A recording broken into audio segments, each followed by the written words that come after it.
Bill, do you want to keep that mic right? Oh, that's 2 apologies to you in like a minute. One. I owe you. By the way, if I say something, some of you who know, if I get something wrong, please tell me so I can fix it. But Commissioner Doak and I are going to be speaking a lot about some of these issues, and I'd rather get it right than wrong. And I saw some things today that I just learned a lot from our National Weather Service, and then always, every time David speaks, I learn something new and learn something on the levees too, so thank you guys. Okay. And again, this is from, I'm not an engineer, so late April and all of May 2019 are going to be hard to forget for all of us. The Tulsa World cover page says it all, and I'll share how Tulsa County responded and some of the ongoing work. On April 29th, there was mounting concern that the weather was dumping too much rain in the watershed. The Sheriff's Office and the Tulsa Police began working to get the homeless out from behind the riverside of the levees. On May 8th, this chart became a daily ritual. We all thought we were so smart, checking in. All the neighbors, everybody. At this point, it was just 14 feet above normal. By Friday, May 10th, it was almost 18 feet above normal. The Emergency Operations Center was activated to a level 3. And along Riverside Drive, you could see water coming up on the 21st Street Bridge. The River Parks Trail and the Gathering Place were seeing inundation by May 11th. And Rabbit Road near Sand Springs was filling with runoff. And nearby at the levee headquarters, volunteers and the levee crew started filling sandbags. May 14th, the Keystone Pool was holding just over 25 feet above normal. May 15th, the river was beginning to cover infrastructure at the river parks, and people gathered at the Blue Rose for dinner, watching the rising water. May 20th, the Corps was releasing 160,000 CFS, triggering a full-on EOC activation. There you can see David. David was his calm voice throughout this whole thing. So really appreciated that. But by May 21st, severe weather, tornadoes in North Tulsa, and 5 inches of rain fell in the watershed. We were all getting nervous. Sand Springs was asking residents in the lower parts of Meadow Valley to evacuate, and Fisher Creek was beginning to back up. Sand Springs leadership, in addition to the evacuations, created a fixed police presence at the entrance of that neighborhood. The Tulsa Boys Home made the decision to evacuate the campus as the ground started filling, but ultimately none of those buildings took on water. May 22nd, water was backing up into the neighborhood protected by the levee. The city evacuated Sandy Park Apartments. Bird Creek was out of its banks, impacting rural homes and Tulsa County's O'Brien Park. The $1.4 million renovation was completed August of last year, and some 2 feet of water destroyed the new gymnasium, floor, all the kitchen equipment, the furniture, cabinetry, and exercise equipment. The baseball fields were swept away, and it will be at least 6 months before everything is restored. May 22nd, 207,000 CFS was flowing, showing water right up to the top of the flood pool. May 23rd, Senator Langford and I toured the Keystone Dam when it was running full speed. Well, not full speed, but the dam built in 1964 has its old flow gauge, and you could see that it could go well over a third more of what was being released. But the dam man, Wade, he was there. He assured everybody that the dam was up to the task. Friday the 24th started early in the morning at a briefing at the EOC. Water was over 32 feet above normal at a release of 254,000 CFS. Senator Langford addressed the group, and Dr. David Williams, the Corps hydrologist, gave us the latest on conditions. Later, we headed out west to Candlestick Beach neighborhoods. There were 4 homes out there that were ultimately impacted by the floodwaters. Meanwhile, the rumors were flowing that the levee had breached at the flood wall structure on Charles Page, and those issues were quickly addressed by the National Guard and the Corps as they filled up the area with sandbags, and it was obviously not a breach, but it was seepage under the structure. Back on the levees, Congressman Hearn joined me to check out the work being done by the Corps to pull water out of the land side of the levee. The city was having stormwater drain issues. and the old pumps within the levee system were not working. The contrast between the old equipment and the new was pretty stark. And you can see Eve is out there checking out the levee. He worked hard also during this event. And this is where all the water was going. You can see this young resident practiced her balance on the sandbags that were there to protect her home. Other West Tulsa residents protected by the levee were watching the flood control areas filled with water. Now, in an earlier flood, this is where some of the homes and loss of life were, but these ponding areas were absolutely doing their job. City Engineer Paul Zachary gave me a tour of the full levee. We encountered another set of working portable pumps and crews doing fill to protect the levee berm. At the far west end of the levee, we saw the devastation at Case Community Park in Sand Springs.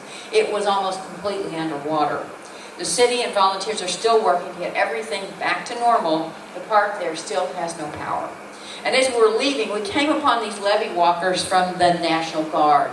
And these guys were carrying their life vests at the time and had their jackets on. It was really hot. And I'll just tell you this story because they were so cute. But one of the guys, I said, can I take a picture with you guys? And I'm not getting anybody in trouble, am I? So, anyway, they go, let us they put everything back on. And one of them said, I was in Afghanistan. And I didn't even have a flak jacket, and I'm walking on a mound of dirt, and I got to wear this thing. Anyway, they, as you heard earlier, did a great job for us, keeping their eyes open where issues were cropping up. The Creek Nation invited the media and elected officials to survey the issues at Margaritaville, vowing to pay their employees throughout the closure. This was another opportunity to engage with the media. And then May 25th, the water is being released at about 255,000 CFS. Sandbagging at the levee continued in full force. Scott Gray, my road superintendent, brought out earth-moving equipment to assist the National Guard and the Corps. Scott and Levee Commissioner Todd Kilpatrick worked non-stop throughout the event. And this was an eerie shot I took of an abandoned walker as water was coming up perilously on the side of the levee. And the views of the refinery show water coming up to the edge. But the refinery's Levee C did its job with the exception of the old pump station. And you can see the university tower in the distance and the trees well underwater in the foreground. Meanwhile, in Jinx, we were concerned about the Oklahoma Aquarium, and I called a friend Chip at Allen Edwards Inc., and Chip's crews brought in large sandbags to secure the lowest buildings on the aquarium campus. Jinx was prepared to cover the cost, but Chip declined payment. He just wanted to help out. Back in Town and Country, residents were trying to get what they could out of their homes. This same neighborhood had built back from the 1986 flood, also caused by a high release of 307,000 CFS from Keystone Dam. Now that was more like a flash flood, as you heard earlier. It was in and it was out in several hours. The 2019 flood was dramatically different. These high releases were in the homes for over a week, leaving the houses to be mucked out and ultimately everything down to the bare studs. Now as the water was coming up, our sheriff's department moved in to help get residents out and their animals. That's our undersheriff on the left, George Brown, putting his old rodeo skills into action, and volunteers helped rescue the chickens and take them to higher ground. Expo Square opened a shelter for pets in need of a place to stay as flood families moved in with friends and relatives. May 26th, some Town and Country children up on higher ground were pretending like they were fishing as the water came up. The neighborhood was quickly getting inundated with river and sewage-tainted water. These homes are all on septic. At my request, the health department came to the neighborhood and delivered tetanus shots to the residents, and they took full advantage of that. The housing stock in Town and Country is anywhere from $100,000 to $250,000. All of these homes were under 3 to 6 feet of water. Wanting to see firsthand the impacts, Congressman Hearn jumps aboard the sheriff's boat with us. And neighborhood leader Jeremy Harrington gave us a tour of the neighborhood. Tragically, his new home that he thought was above flood stage took in 2 to 3 feet of water. Jeremy was one of a handful that had insurance out there. Now, this is just a small sampling, but I asked residents how many were without insurance, and this is the response. Now, most of these homes were mapped in the 500-year floodplain, so that's why most of them did not have insurance. It wasn't required. Jeremy would end up being a critical player in relaying information to the neighbors. He shared what he learned from me, his own research, and tried to tamp down rumors throughout the event using a neighborhood Facebook page. Now, these gentlemen in this rubber raft went to retrieve a computer. By the way, they did have insurance, I know that. A submerged mailbox got the best of the raft. And again, the sheriff's department had to make a rescue. An adjacent pipe company, Webco, set up toilet trailers and a cooling station that was needed by all of us for the duration of this event. And after floodwaters receded, Webco employees went door to door delivering food and water. On May 27th, I stopped by Arc Wrecking to see how they were doing. They were prepared and had sandbagged their office. In 1986, they had flooded, but today water was coming into the yard, but they were ultimately just fine. May 28th, Bruce Plant shows the driller in high water. And as it's raining again, Congressman Hearn wants another look at town and country. And he tells me to join him on this tour. I wasn't exactly thrilled. I'm like, I can wait this one out. I was trying to preserve my hair for the next press conference. On May 30th, the Tulsa World was getting needed information out as we started planning for recovery. And we held our first community meeting in a local church, joined by Senator Langford, Congressman Hearn, Director of TEMA, Joe Krylacek, did a great job, by the way, County Inspections Director Teresa Tosh, Insurance Commissioner Glenn Mulready, Sheriff Regalado, and Corps of Engineers Micah Body. We attempted to share the best information on managing the process with FEMA, handling insurance claims, and understanding how the county would handle their inspections. By the way, Mr. Abadi, he does Corps Communications and he took a beating from the crowd. And, you know, we talked about having the colonel come in, and we all decided that was just not a good idea. And Mike just stood up there and did his best to respond. And then afterwards, just met with a lot of people and, again, tried to communicate all of the factors that went into this flood.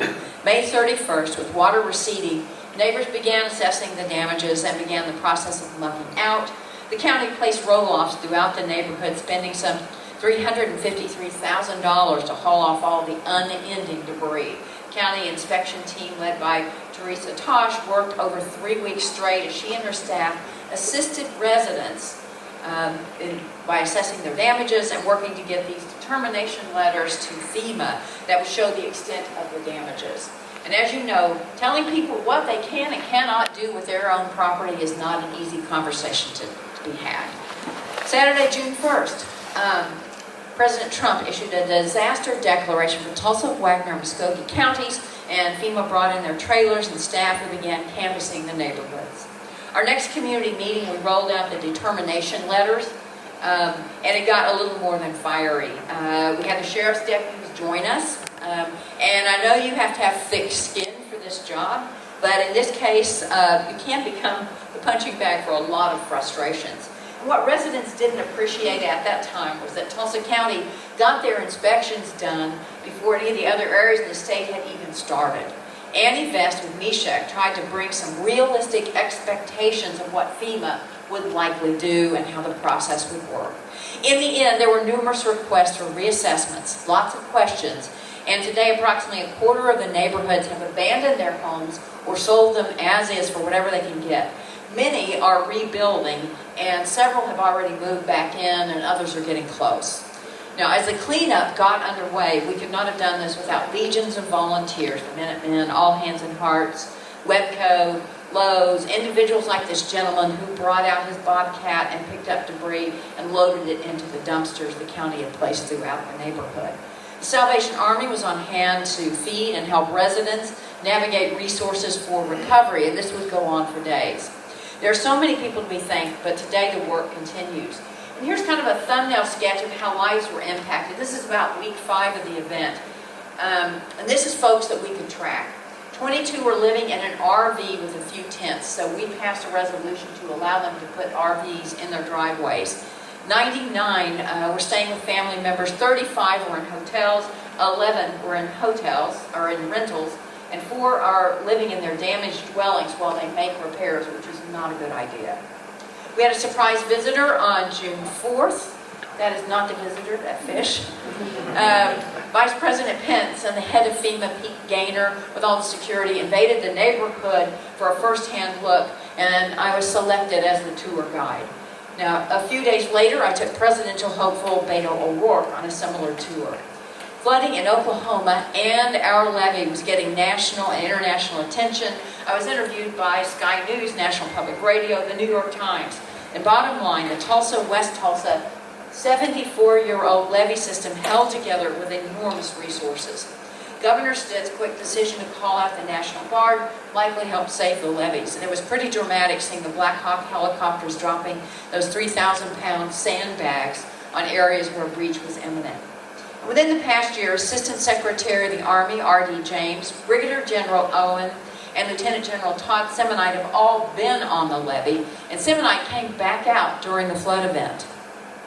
Now, in the past couple of years, at my invitation, we have given levee tours to anyone who will listen, and Levee Commissioner Todd Kilpatrick gave the brass, along with members of our congressional delegation, tours of what he calls the Antique Road Show, including our pump stations with their custom-made whiskey bottle floats. By the way, 7 of those pump stations failed during the event, despite having regular checks. Now, looking back, we all agree that without the Corps pumps and the Corps engineers and the National Guard and their resources, the levee would not have survived. Behind the levee is some $2 billion in infrastructure and some 10,000 homes. A few of the homes next to the levee had water around them, but none of the homes or businesses were truly inundated. Bill Smiley and the Silver Jackets program had given us a plan if we needed it. But fortunately, we didn't, because the levees held. In the last month, the Corps approved our tentatively selected plan, and that's Corps language. I say the path forward. The cost is estimated at $148 million, but could easily go up to $200 million. Now, the way this is going to work, the feds are going to pay 65%, and the rest is going to be covered locally. The good news is the feds will pay everything up front, and then we'll pay our percentage back interest-free over the next 30 years. So pre-engineering and design is coming next. We all hope to break ground in, the next 3 to 5 years? Where's Bill? We hope. Anyway. So Bruce Plant also poked fun at me, after poking fun there at Todd. After years of talking about these levees, I think folks were finally on board and understood. So it's really up to all of us now to communicate the enormity of what happened this past spring. Muskogee County and Wagner counties got it even worse, and you're going to hear from Commissioner Doak in just a few seconds. Damage from this flood of record impacted county infrastructure across the state. So here's this is a little thumbnail sketch. Alfalfa County had road and agricultural impacts. Atoka County, Beaver County, Cleveland, and Craig counties. Next door in Creek County with a road washed out. Grant and Grady counties. Kay County, Harper and Kingfisher, Noble, nearby Osage County, as well as Ottawa County and Pawnee and Payne counties. Work is ongoing to repair and get these roadways back in order. Impact on bridges has been devastating. It wasn't a good idea to drive in the high water here. These repairs will require new standards to reflect the high flows that tore these bridges out. So the rebuilds will take time. So where are we now? So some 300 families were affected throughout Tulsa County, most of them without flood insurance, and the majority in the town and country neighborhood. We have a trailer park to contend with. The owner has still not removed those toxic boxes, and most of the residents obviously have moved on. It would be so much better if the trailers were not allowed to come back into that park. But until we have buyout funds, the owner can do really whatever he wants. Some takeaways from this: older residents who had been through the 1986 floods basically got out. They tried to encourage some of their younger neighbors to do the same, but it fell on deaf ears.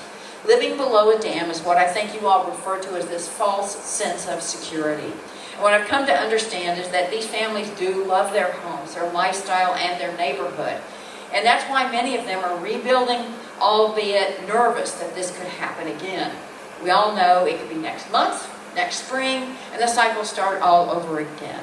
I'm expecting that town and country will be remapped with the help of a number of people in this room, and all of those homes placed in the 100-year floodplain. Now, at least if they have a mortgage, they'll be required to buy flood insurance. Tulsa County is working with legislators to create a bill that will allow counties to vote up to 2 mills to create a hazard mitigation fund. And this would give counties local control of funds for everything from flooding to tornadoes and ice storms, anything that's hazard. It would allow counties to create a buyback fund. And of course, it would make it so much more sense to do a buyout now, before people have built back, resettled, gotten their lives back in order. But no, we'll come back to them in 5 or 6 years and do a buyback, and when we have the funds to do it.